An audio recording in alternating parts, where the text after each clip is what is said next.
Hello बच्चों, आइए प्रश्न देखते हैं। अनुशीतलन या डायस्टोल में पहला विकल्प है रुधिर फुफ्फुस में प्रवेश करता है, दूसरा है रुधिर नीले से चला जाता है, तीसरा है रुधिर हृदय से चला जाता है और चौथा विकल्प है रुधिर हृदय में प्रवेश करता है। तो देखिए, अगर हम इस प्रश्न की मुख्य अवधारणा के बारे में बात करें तो हम देखते हैं कि हृदय में दो प्रकार की स्थिति पाई जाती है। एक होती है अनुशीतलन या जिसे हम कहते हैं डायस्टोल अवस्था, अनुशीतलन या जिसे कहा जाता है डायस्टोलिक अवस्था, डायस्टोलिक अवस्था। इस अवस्था में हम देखते हैं कि जो हृदय के चार कक्ष हैं, दो आलिंद व दो नीले होते हैं। जब आलिंद व नीले में रक्त नहीं होता तो वो शिथिल अवस्था में होते हैं, उसी अवस्था को अनुशीतलन कहते हैं। जब हृदय में रक्त नहीं होता अर्थात आलिंद व नीले में रक्त नहीं होता तो उसे कहते हैं अनुशीतलन अवस्था।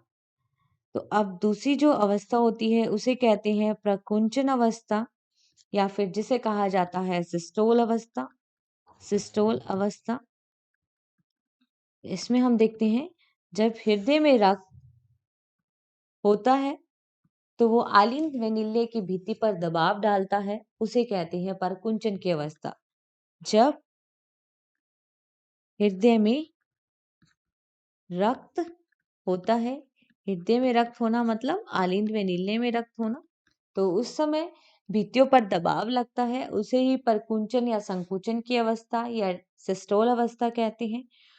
अब हम देखते हैं कि जब हृदय में अनुशीतलन अवस्था में है, अनुशीतलन की स्थिति में क्या होगा?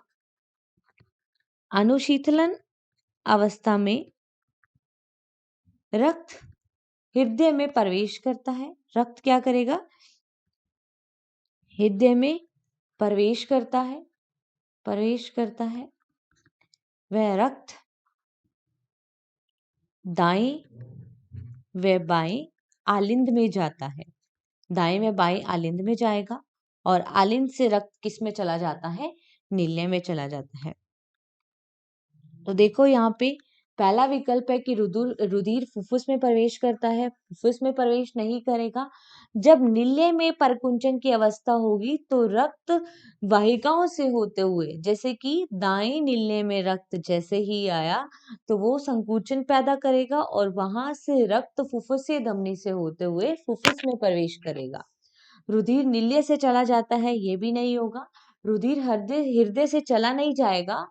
अनुशीतलन की अवस्था में रुधिर हृदय में प्रवेश करता है और आलिंदों में आएगा, दाएं आलिंद में बाएं आलिंद में। तो इस प्रश्न का जो सही उत्तर है वो केवल चौथा या डी विकल्प। आशा करते हैं आपको इस प्रश्न का उत्तर समझ में आया होगा। धन्यवाद।